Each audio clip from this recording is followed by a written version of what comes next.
Halo, Assalamualaikum warahmatullahi wabarakatuh. Apa kabar anak-anak kelas 3? Semuanya dalam keadaan sehat kan? Kali ini kita akan belajar tema 3, benda di sekitarku. Subtema 4, keajaiban perubahan wujud di sekitarku di pembelajaran 1. Sebelum belajar, jangan lupa berdoa terlebih dahulu ya. Tujuan pembelajaran 1. Siswa dapat mengidentifikasi informasi yang terkait dengan wujud benda sesuai wacana bertani garam. 2. Siswa dapat mengenal konversi waktu dan berlatih soal mengkonversi waktu lainnya. 3. Siswa dapat mengidentifikasi teknik melipat kain dan mempraktekkan teknik melipat pakaian. Anak-anak lihat, gambar petani membuat petak-petak tambak di pinggir pantai. Sudah kalian amati? Mari kita baca bersama-sama wacana bertani garam. Garam dihasilkan dari air laut. Di pinggir pantai, petani garam membuat ladang garam. Ladang garam ini berbentuk tambak-tambak untuk menampung air laut. Ladang garam terbentang luas di pantai yang tidak memiliki banyak sungai. Contohnya di pantai utara Pulau Jawa, Madura, Sumatera, Sulawesi, dan pantai-pantai di daerah Nusa Tenggara. Setelah tambak garam dibuat, lalu diisi air laut dengan kedalaman tertentu. Air laut yang terkena sinar matahari akan menguap dan meninggalkan kristal-kristal garam. Untuk mendapatkan lapisan garam yang tebal, setiap hari harus ditambah air lautnya. Hal ini untuk menggantikan air laut yang menguap. Setelah sekitar 210 hari atau setelah musim kemarau berakhir, lapisan garam di dasar tambak pun harus segera dipanen. Garam-garam setelah dipanen lalu dijual ke pabrik untuk ditambah zat iodium dan dikirim ke daerah-daerah. Setelah anak-anak membaca, mari kita coba identifikasi wacana bertani garam. Dari wacana, peristiwa apa yang terjadi? Betul, terjadi peristiwa perubahan benda cair menjadi benda padat. Air laut menjadi kristal-kristal garam. Kira-kira apa penyebabnya ya? Hebat! Penyebabnya air laut yang terkena sinar matahari menguap, kemudian mengkristal. Perubahan wujud dari benda cair menjadi benda padat dinamakan menyublim. Dari cerita bertani garam, waktu yang dibutuhkan petani garam untuk mengisi satu petak air laut adalah 2 jam. Berapa lama waktu yang diperlukan dalam satuan menit? Bagaimana cara penyelesaiannya? Cara penyelesaiannya dengan mengkonversi waktu satuan waktu jam menjadi satuan waktu menit. Konversi waktu yaitu persamaan antara satuan waktu yang satu dengan satuan waktu yang lain. Contoh, 60 menit sama artinya dengan 1 jam. Atau ditulis 60 menit sama dengan 1 jam. Sekarang, mari kita diskusikan penyelesaian soal cerita tadi. Waktu yang dibutuhkan petani garam untuk mengisi satu petak air laut adalah 2 jam. Berapa lama waktu yang diperlukan dalam satuan menit? Perhatikan cara penyelesaiannya ya. Perintah soal cerita mengkonversi 2 jam menjadi menit. Padahal 1 jam sama dengan 60 menit. Jadi jika 2 jam sama dengan 2 kali 60 menit sama dengan 120 menit.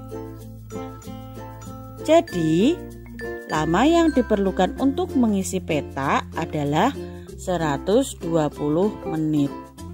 Mudah bukan? Karena mudah, mari coba lagi. Untuk memanen 1 petak garam, petani garam memerlukan waktu 90 menit. Berapa lama waktu yang diperlukan dalam satuan jam? Nah, sekarang menit diubah menjadi jam. 90 menit sama dengan 60 menit ditambah 30 menit. Tadi 60 menit sama dengan 1 jam. Maka 90 menit sama dengan 1 jam ditambah 30 menit. Jadi waktu yang dibutuhkan untuk memanen 1 petak garam adalah 1 jam 30 menit. Bisa kan? Anak-anak, tadi sudah pinter-pinter semua ya. Sekarang kerjakan latihan ini di rumah. Andi menjemur pakaian jam 9. Setelah kering, dia mengangkat pakaian tersebut jam 12. Berapa jam Andi menjemur pakaian? Kemudian ubahlah menjadi satuan menit. Jangan lupa tuliskan jawabanmu pada kolom komentar ya. Sudahkah kalian kerjakan? Dari proses Andi menjemur pakaian, sebutkan perubahan wujud yang terjadi saat menjemur pakaian basah. Ya, benar, penguapan. Sama seperti proses pembuatan garam, baju mengering karena air dalam baju yang basah menguap terkena panas matahari. Setelah baju mengering, lipatlah dengan rapi dan susunlah di lemari dengan teknik melipat pakaian. Apakah anak-anak tahu teknik melipat pakaian? Teknik melipat adalah teknik mengubah bentuk atau ukuran suatu benda dengan cara dilipat. Contoh benda yang mudah dilipat yaitu kain, kertas, dan plastik. Mari sekarang kita belajar langkah-langkah melipat pakaian atau baju. 1. Lihat di gambar. Bentangkan baju. 2. Lihat di gambar. Lipat bagian bawah. Kemudian lipatlah menghadap ke atas. 3. Lipat bagian sisi kiri dari sesuai posisi tanganmu, mulai dari bahu hingga bagian bawah ke dalam atau tengah baju. Perhatikan gambar. Mudah kan?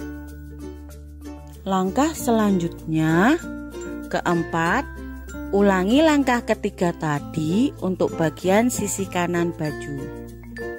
Kelima, lipat sisa lengan ke dalam bagian baju agar rapi dengan lipatan sisi kiri. Keenam, lipat bagian bawah baju ke atas hingga menyatu dengan bagian atas baju.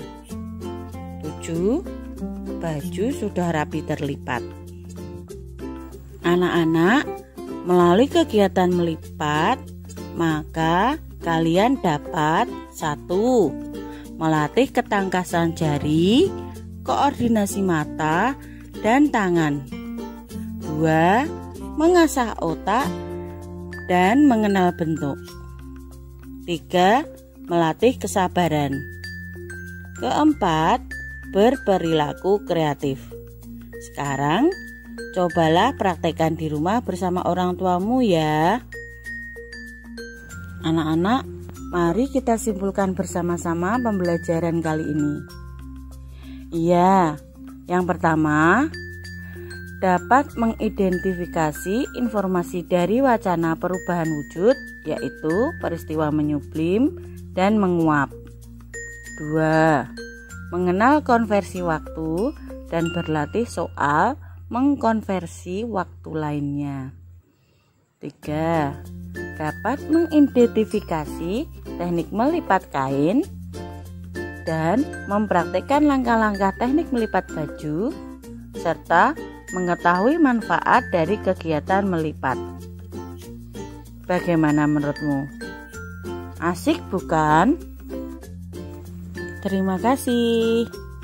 Stay at home, jaga kesehatan, makan makanan bergizi, selalu rajin belajar, selalu cuci tanganmu, gunakan masker jika bepergian. Sampai jumpa lagi. Wassalamualaikum warahmatullahi wabarakatuh. Dadah.